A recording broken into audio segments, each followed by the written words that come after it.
it was to hide something that had a corruption of its own, worse than the corruption of death itself, something that would breed horrors and yet would never die.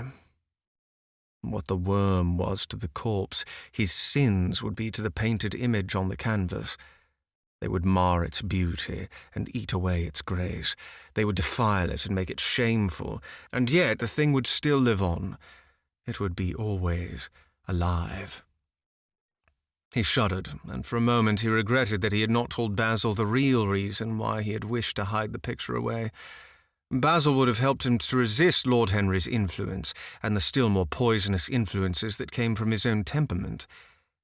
The love that he bore him, for it was really love, had nothing in it that was not noble and intellectual.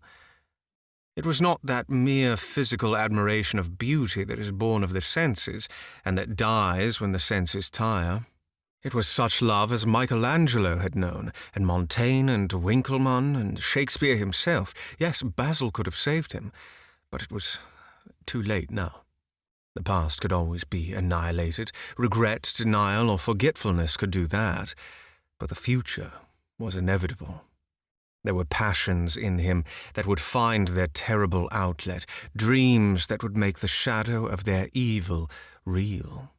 He took up from the couch the great purple and gold texture that covered it, and, holding it in his hands, passed behind the screen. Was the face on the canvas viler than before?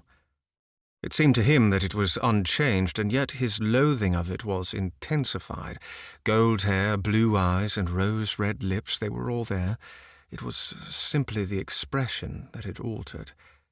That was horrible in its cruelty, compared to what he saw in it of censure or rebuke. How shallow Basil's reproaches about Sybil Vane had been. How shallow, and of what little account. His own soul was looking out at him from the canvas and calling him to judgment. A look of pain came across him, and he flung the rich pall over the picture. As he did so, a knock came to the door.